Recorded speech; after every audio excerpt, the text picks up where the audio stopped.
Hello friends, are के P study plus में आपका स्वागत है। आज की क्लास में हम सभी चर्चा करेंगे आईएएस प्री के कुछ महत्वपूर्ण क्वेश्चन के बारे में। हम लोग स्टार्ट करते हैं क्लास को। और दोस्तों, चैनल को सब्सक्राइब करते रहिए, ज़्यादा से ज़्यादा शेयर करिए। क्लास को स्टार्ट करते हैं हम लोग। पहला क्वेश्चन है मतलब 26 नंबर, 25 नंबर हम करा चुके थे क्वेश्चन नंबर, और हम यहाँ पर देखते हैं 26 नंबर। भारतीय रिजर्व बैंक के द्वारा त्वरित सुधारात्मक कार्रवाई फ्रेमवर्क द्वारा करते समय निम्न में से किन मापदंडों पर विचार किया जाता है? इसमें से बताना है आपको कौन सा सही होगा। तो इसमें देखिए, जोखिम भारित आस्तियों की तुलना में पूंजी अनुपात, तो ये बिल्कुल सही है। निवल अनर्जक अग्रिम अनुपात, ये भी सही है। टीयर 1 लीवरेज अनुपात, जो ये भी सही है। आस्तियों पर प्रतिलाभ, तो ये भी सही है। तो इस तरीके से आपका जो है इसमें ऑप्शन कौन सा सही हुआ? 1 2 3 4, यानी चारों ऑप्शन जो है इसके सही है। नेक्स्ट क्वेश्चन देखते हैं। भारत के नए मंत्रालय और विभाग का निर्माण किया जाता है। तो ये बताना है आपको कि नए विभाग और मंत्रालयों का निर्माण किसके द्वारा किया जाता है। तो इसमें आपको बताना है, देखिए, भारत सरकार जो नियम है 1861, भारत के राष्ट्रपति द्वारा भारत सरकार को कार्यों के आवंटन हेतु संविधान के अनुच्छेद 77 के तहत बनाए जाते हैं। तो ये आपको याद रखना है। यानी इससे क्या आपको पता चल रहा है कि राष्ट्रपति जो है द्वारा किया जाता है। अब देखिए, अनुच्छेद 77 क्या प्रावधान करता है? भारत सरकार की समस्त कार्यपालिका कार्यवाही राष्ट्रपति के नाम से की जाएंगी या कही जाएंगी। राष्ट्रपति भारत सरकार का कार्य अधिक सुविधा पूर्वक किए जाने के लिए मंत्रियों में जो कार्य होता है उसको बांटने का नियम बनाता है। तो इस तरीके से आपको पता चला। नेक्स्ट क्वेश्चन देखते हैं। और इसमें अधिकतर लोग प्रधानमंत्री लगाएंगे, तो इसलिए आपको जो है पहले से जो इसको बहुत इंपॉर्टेंट क्वेश्चन है, इसीलिए रखा गया है इसको क्वेश्चन। तो इसमें देखिए, उद्योग संवर्धन और आंतरिक व्यापार विभाग स्टार्टअप मान्यता है तो पात्र माने जाने के लिए एक कंपनी द्वारा निम्न में से कौन सा से मानदंड को पूरा किया जाना चाहिए?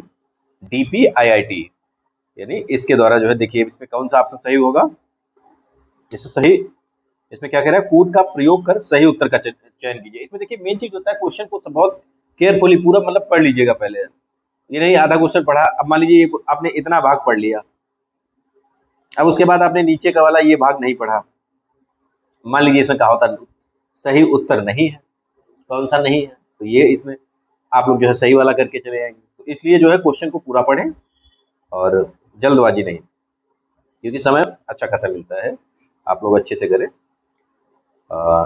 इसमें आपका देखिए कौन सा सही है। इसका गत वित्त वर्ष में कम से कम 200 करोड़ रुपए का वार्षिक टर्नओवर होना चाहिए। तो ऐसा कोई प्रावधान नहीं। दूसरा देखते हैं, इसमें 100 से अधिक कर्मचारी नियोजित नहीं होने चाहिए। तो यह भी आपका ऑप्शन सही नहीं है। किसी कंपनी के अस्तित्व की अवधि निगम की तिथि से 10 वर्ष से अधिक नहीं होनी चाहिए। तो ये आपका ऑप्शन बिल्कुल सही है, ये वाला। तो इसलिए आपका जो है जो ऑप्शन सही होगा केवल 3। नेक्स्ट क्वेश्चन देखते हैं। उत्तर वैदिक काल की तिथि क्या है? 1000 से 600 ईसा पूर्व की है। देखिए, ऋग्वैदिक काल के बाद उत्तर वैदिक काल आता है। अब इसमें देखिए क्या पूछ रहा है वो, सामाजिक परिस्थितियों के संदर्भ में निम्न कथनों पर विचार कीजिए। अब इसमें देखिए, सामाजिक परिस्थितियों के आधार पर इसको जो है आकलन करिए। देखिए इसमें क्या हो सकता है। महिलाओं को पुरुषों से निम्न और उनके अधीनस्थ माना जाता था। बिल्कुल, जो ऋग्वैदिक काल में क्या हुआ, समान दर्जा था, क्योंकि उसमें जो है कुछ स्त्रियां मिलती भी हैं और उसमें सभा समिति में जो है भाग भी लेती थी महिलाएं जो है। तो अब लेकिन इसमें उत्तर वैदिक काल में जो है प्रतिबंध लगा दिया गया है, तो इसलिए महिलाओं को पुरुषों से निम्न और अधीनस्थ माना जाता है। बिल्कुल सही है आपसे। सत्ता का संकेंद्रण रोकने वाली ऋग्वैदिक सभाएं अपना महत्व खोने लगी थी। बिल्कुल बिल्कुल, ये बात सही है। उसमें जो है जैसे महिलाओं को जो है कुछ ऐसी सभाएं थी जिसमें भाग लेने के लिए मना कर दिया गया था, तो ये भी बात सही है। निम्न वर्ण के सदस्यों को शिक्षा की अनुमति नहीं थी। बिल्कुल बात सही है, यहाँ पे भी ये जो है इसमें जो है कथन बिल्कुल सही है। वंशानुगत व्यापारियों का वर्ग अस्तित्व में आने लगा था। पहले क्या था, कर्म के आधार पर। ऋग्वैदिक काल में आपको याद रखना है, कर्म के आधार पर वर्ण का विभाजन। वर्ण का विभाजन किसके आधार पर होता है? कर्म के आधार पर। मतलब इसमें सीधे सीधे ऋग्वेद के 10वें मंडल में क्या दिखाया गया है कि जैसे उसमें जो है उसमें ऋग्वेद के 10वें मंडल में पुरुष सूक्त में जो है 4 वर्णों का उल्लेख मिलता है, जिसमें एक पुरुष के माध्यम से उसमें दर्शाया गया जाता है, एक मूर्ति है उसमें के माध्यम से, जैसे मुख से उसके जो है दर्शाया जाता है कि जो है अगर मस्तक पर तेज है तो वो ब्राह्मण है, भुजाओं में दम है तो क्षत्रिय है, और उसके बाद भुजा से मतलब जो है क्षत्रिय, पैर से शूद्र माना गया है, और उसके बाद जंघा से वैश्य माना गया है। तो इस तरीके से जो है उसको आकलन किया गया है। तो इसका मतलब है कि कर्म के आधार पर, यानी अगर कोई व्यक्ति जो है टीचिंग का कार्य कर रहा है, एजुकेशन का कार्य कर रहा है, पारंपरिक जो है मान लीजिए जैसे यज्ञ अनुष्ठान कर रहा है, तो वह जो है पुरोहित है, और वह जो है मतलब क्षत्रिय है, मतलब क्षत्रिय सॉरी वो ब्राह्मण है। तो इस तरीके से जो है कर्म के आधार पर डिवाइडेशन था। मतलब उसमें ये भी बताया गया कि एक कथन है, पूरा तो याद नहीं है लेकिन हम आपको बताना चाहेंगे। उसमें बताया गया है कि मेरे पिता और मैं पता नहीं, मतलब उसमें कहने का मतलब उनका ये है कि जैसे मेरी माँ जो है चक्की पीसती है, और मतलब जो है उसमें वर्ण का विभाजन किया गया है। जैसे मान के चलिए, पूरा सेंटेंस तो याद नहीं आ रहा हमको, लेकिन उसमें मतलब उसका कंक्लूजन हम बता सकते हैं कि उसमें ये बताया गया है ऋग्वैदिक काल में कि जैसे एक परिवार के अगर 4 सदस्य हैं तो चारों अलग अलग कार्य कर रहे हैं, तो वो चारों अलग अलग मतलब वर्ण के हुए जाकर। क्योंकि जैसे मान लीजिए जो मतलब व्यक्ति समाज की सेवा में लगा हुआ है, उसका वर्ण अलग होगा। समाज में जो है जैसे क्षत्रिय वाला काम कर रहा है तो वो क्षत्रिय होगा, वैश्य वाला काम कर रहा है तो वैश्य होगा, शूद्र वाला काम कर रहा है तो, यानी कर्म के आधार पर वर्ण का विभाजन था। लेकिन यही जब जैसे उत्तर वैदिक काल आएगा तो उसके बाद जो है कर्म के आधार पर वर्ण का विभाजन नहीं होगा, और उसमें जो है वंश के आधार पर हो जाएगा वर्ण का विभाजन, यानी पंडित का लड़का पंडित ही होगा। तो ये जो है, या जो है वैश्य का लड़का वैश्य ही होगा, शूद्र का लड़का शूद्र ही होगा। तो इस तरीके से उसके अंदर कितनी भी क्वालिटीज हो, लेकिन वो शूद्र ही रहेगा। तो इस तरीके से जो है प्रोविजन आने लगे हैं। कहाँ? उत्तर वैदिक काल में आने लगे हैं। तो ये भी तो बिल्कुल बात सही है, चौथा भी सही है इसमें कथन। तो इसलिए आपका जो है इसमें कौन सा सही हो जाएगा? 1 2 3 4, तो इसमें आपका सी ऑप्शन सही हो जाएगा इस तरीके से। नेक्स्ट क्वेश्चन देखते हैं। वर्ष 1870 के लॉर्ड मेयो के प्रस्ताव के संदर्भ में निम्न कथनों पर विचार कीजिए। तो इसमें विचार करना है आपको, इसमें आपको बताना है।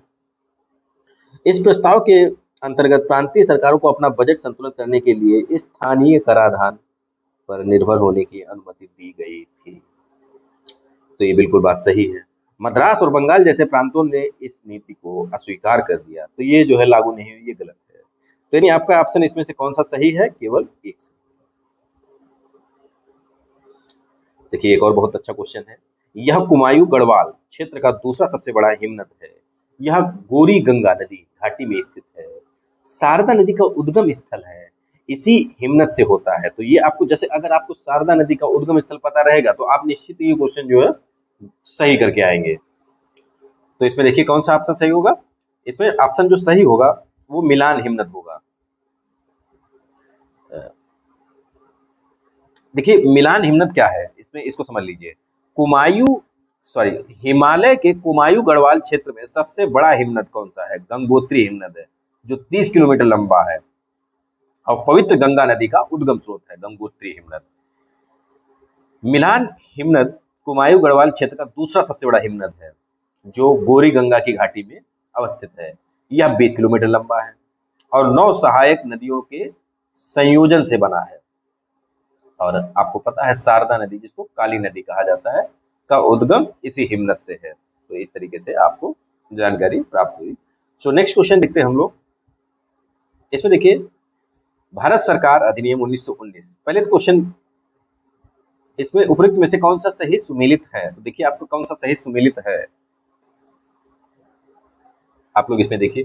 भारत सरकार अधिनियम 1919, इसमें क्या हुआ था? केंद्र में राज्यों में द्वैत शासन की का प्रावधान किया गया था। राज्य में यानी प्रांतों में द्वैत शासन की का उपबंध किया गया था। 1919 में भारत का गवर्नर जनरल कौन था? लॉर्ड चेम्सफोर्ड थे। 1919 तो बहुत महत्वपूर्ण सन है, जो कि आपको पता होगा। तो इसमें जो है ये आपका गलत है, ठीक है, ये गलत है।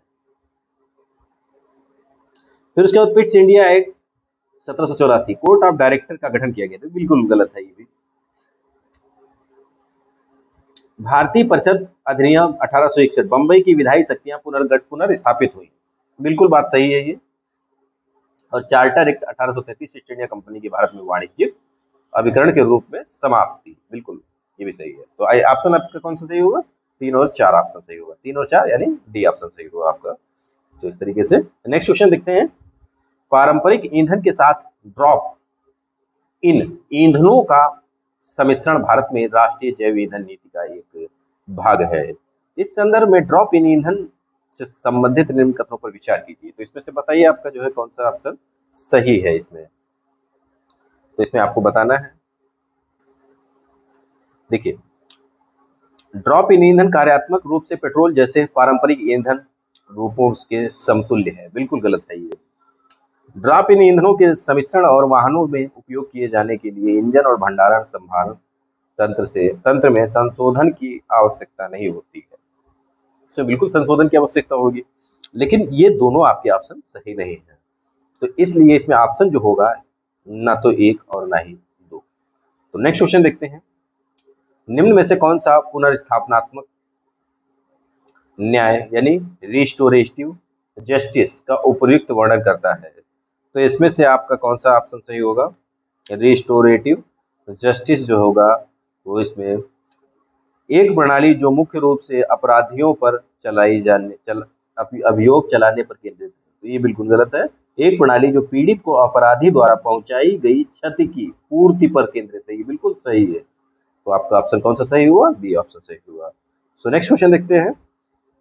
प्रायः सुर्खियों में रहने वाले बैंगन क्रांति को निम्न कथनों में से कौन सा सही रूप से वर्णित करता है? तो इसमें देखिए फिर से एक बार समझ लीजिए क्वेश्चन को। प्रायः सुर्खियों में रहने वाली बैंगन क्रांति को, बैंगन क्रांति, तो इसमें और देखिए इसमें क्या कह रहा है। हाँ, तो इसमें 4 ऑप्शन है केवल। अब इसमें आपको बताना है कौन सा सही है। यह कश्मीर में जफारन केसर की एक किस्म की खेती को प्रोत्साहित करता है, बिल्कुल गलत है यह। नेक्स्ट क्वेश्चन देखते हैं। यह जम्मू मतलब ऑप्शन, यह जम्मू और कश्मीर में लेवेंडर की खेती को प्रोत्साहित करने हेतु प्रारंभ की गई, बिल्कुल सही है। अब इसके बारे में थोड़ा समझ लीजिए। हाल ही में जम्मू कश्मीर के डोडा जिले के गांव में लगभग 500 किसानों ने मक्का से लेवेंडर की खेती को अपनाकर अपनी आय में 4 गुना वृद्धि की है। इसे बैंगन क्रांति के नाम से वर्णित किया गया है। यह अरोमा मिशन के अंतर्गत की गई पहलों के कारण संभव हुआ था। तो ये जो है इसलिए जो है चर्चा में रहा है, तो यह इंपॉर्टेंट है, चर्चा में रहा है। वैसे वर्ष 2016 में अरोमा मिशन की शुरुआत केंद्र सरकार द्वारा लेवेंडर जैसे सुगंधित औषधियों गुणों वाले पौधों की खेती को बढ़ावा देने के लिए किया गया था। अरोमा मिशन का उद्देश्य 3 वर्ष के भीतर लेवेंडर की कृषि का दायरा बढ़ाकर 1500 हेक्टेयर तक करना है। तो यह कुछ इससे जुड़े प्रावधान है जिनको आपको समझना है। सो नेक्स्ट क्वेश्चन देखते हैं हम लोग। अर्थ ऑवर निम्न में से किस संगठन की प्रमुख पहल है? तो इसमें आपको बताना है कि अर्थ ऑवर प्राकृतिक संरक्षण हेतु विश्वव्यापी कोष। तो ये जो है अर्थ ऑवर किस संगठन की प्रमुख पहल है? तो ये प्राकृतिक संरक्षण हेतु विश्वव्यापी कोष की पहल है। इसको समझिए। अर्थ ऑवर प्राकृतिक संरक्षण हेतु विश्वव्यापी कोष यानी WWF की वार्षिक पहल है, जिसे वर्ष 2007 में प्रारंभ किया गया था। तो इसलिए इसका आयोजन, ये ध्यान रखिए, प्रतिवर्ष मार्च के अंतिम शनिवार को किया जाता है।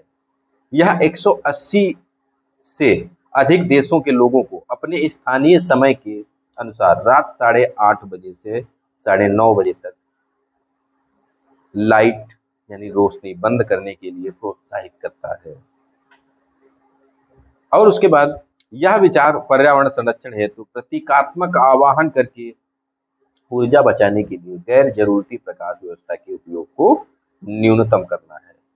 तो ये जो है इससे जुड़े कुछ फैक्ट्स हुए आपके।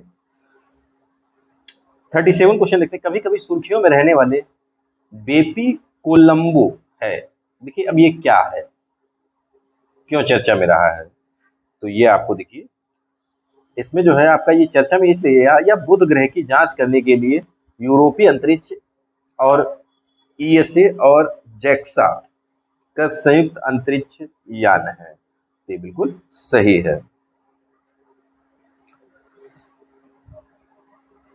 सो नेक्स्ट क्वेश्चन देखते हैं। नागरिकों के अधिकारों की रक्षा करने के लिए भारत ने निम्न में से किन अंतर्राष्ट्रीय संधियों अभिसमयों की पुष्टि की है, तो इसमें देखिए नागरिक और राजनीतिक अधिकारों पर अंतर्राष्ट्रीय प्रसंविदा, तो ये बिल्कुल सही है। तो इसमें घरेलू कामगारों पर समय ये भी गलत है। यातना के विरुद्ध संयुक्त राष्ट्र, तो इसमें आपका ए ऑप्शन सही होगा। तो इस तरीके से आपका इसमें ए ऑप्शन सही होगा। नेक्स्ट क्वेश्चन देखते हैं। प्रायः सुर्खियों में रहने वाले निम्न कथनों को उत्तर से दक्षिण की ओर व्यवस्थित कीजिए। तो देखिए इसमें आपको जो है मैप का जो है अच्छा खासा अध्ययन आप लोग सभी लोग क्या करिए कि दीवार पे एक मैप, वैसे आपको नेचुरल मतलब एंड पॉलिटिकल यानी फिजिकल एंड पॉलिटिकल दोनों मैपों को समझना है, क्योंकि एक तो आपको जो है ये जो ग्रेट बैरियर रीफ है, पोर्ट सईदी है, सुएज की खाड़ी है, ये आपको जो है प्राकृतिक वाले में मिलेगा यानी फिजिकल मैप पे मिलेगा। सो इसमें देखिए आपका क्रम क्या हो सकता है, क्रम नदियों का है, देशों का है, तो इनका क्रम पूछ लिया जाता है प्राय, तो इसलिए जो है इसमें आपको बताना है। इसमें पोर्ट सईदी जो है वो सबसे ऊपर होगा, और उसके बाद जो है इसमें आपका जो है टिमसा झील होगी, फिर उसके बाद जो है ग्रेट बिटर झील होगा, तो यानी ऑप्शन आपका ये सही है आपका बी वाला। सो नेक्स्ट क्वेश्चन देखते हैं।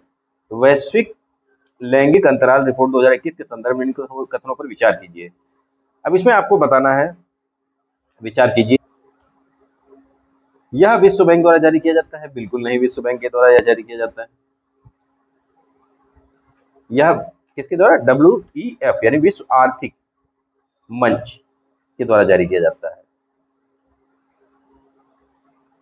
भारत ने वैश्विक लैंगिक अंतराल रिपोर्ट 2021 में अपने स्थान में विगत वर्ष की तुलना में उल्लेखनीय सुधार किया है, तो आपका यह भी ऑप्शन सही नहीं हुआ, तो इसमें दोनों सही नहीं है, तो इसलिए आपका ना तो एक और ना ही दो।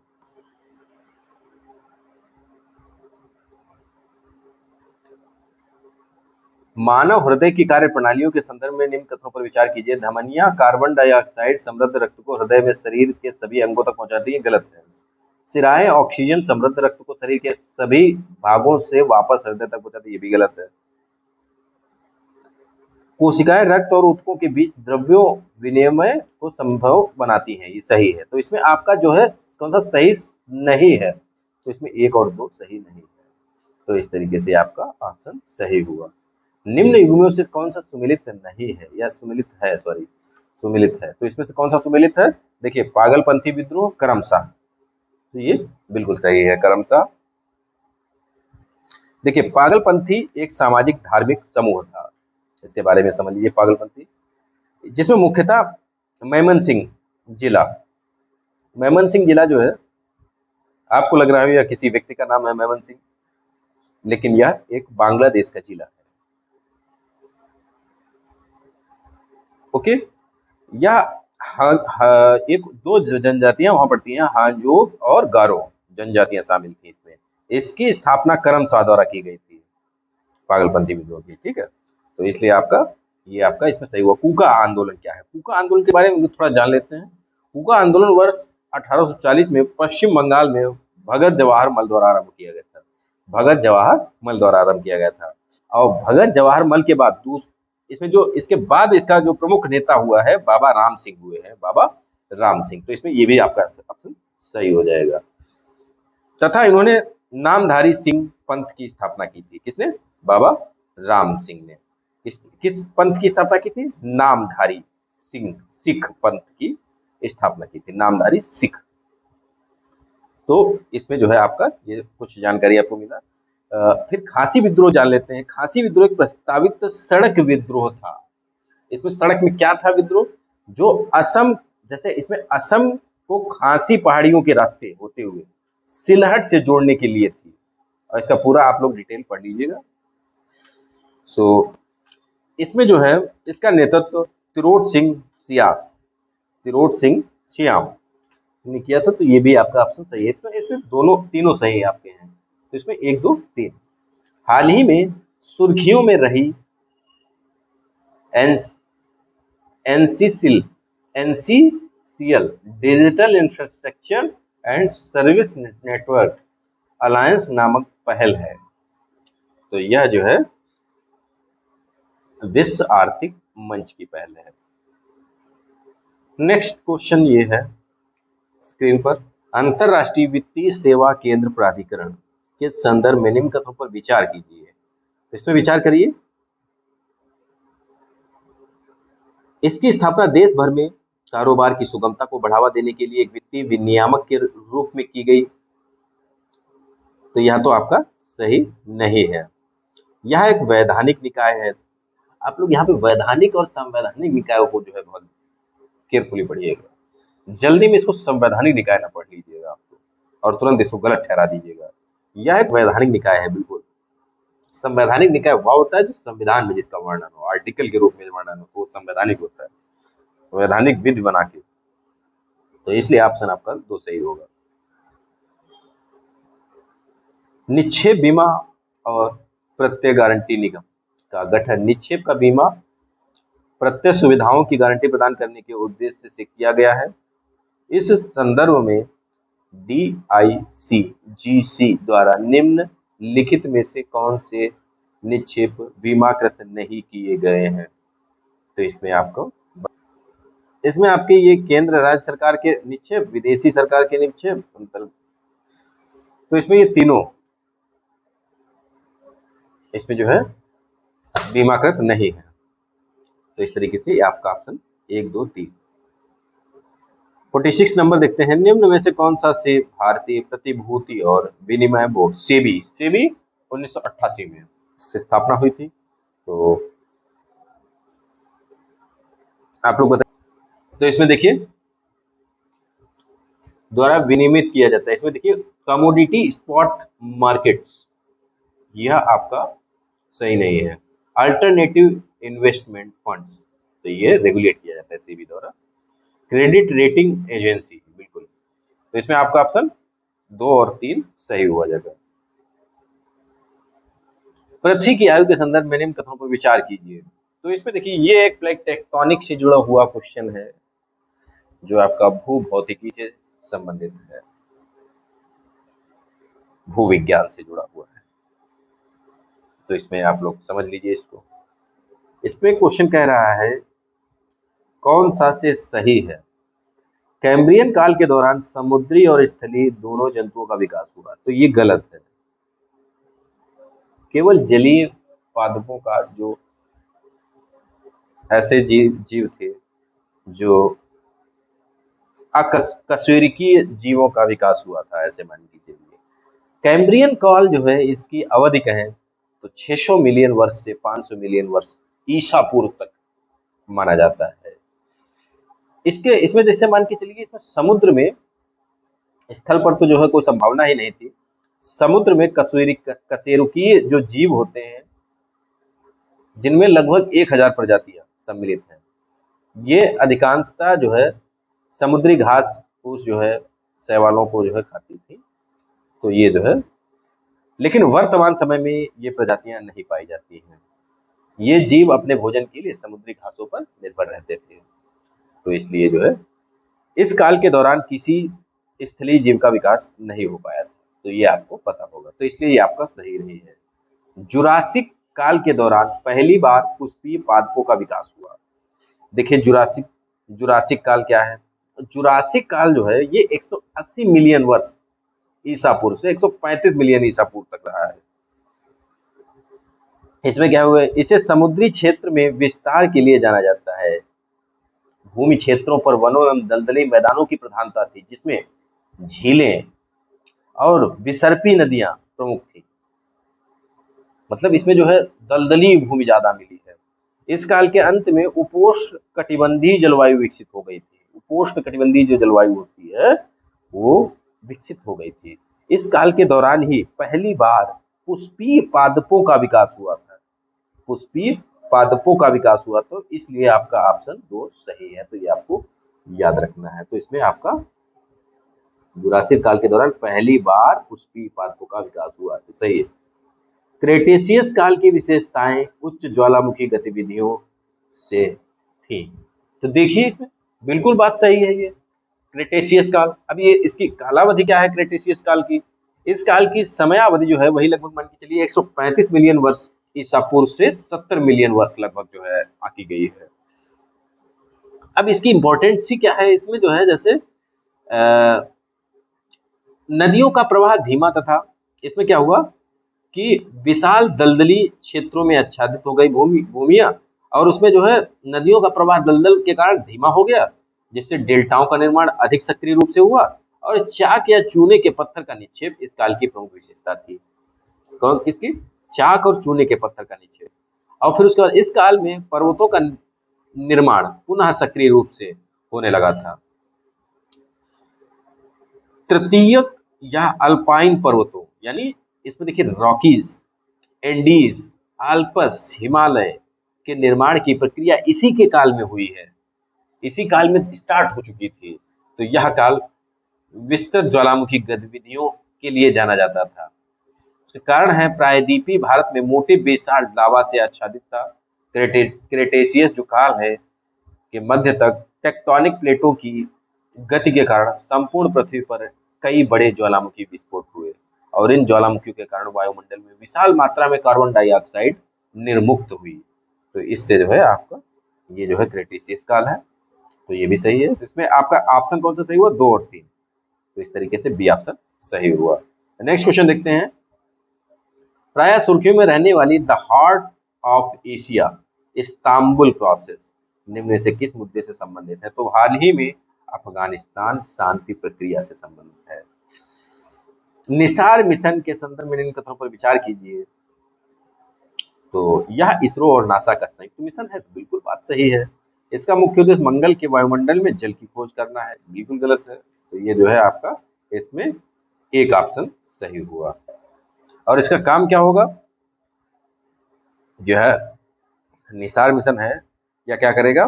पृथ्वी की सतह, हिम परतों, समुद्री बर्फ के दृश्यों का चित्रण करेगा।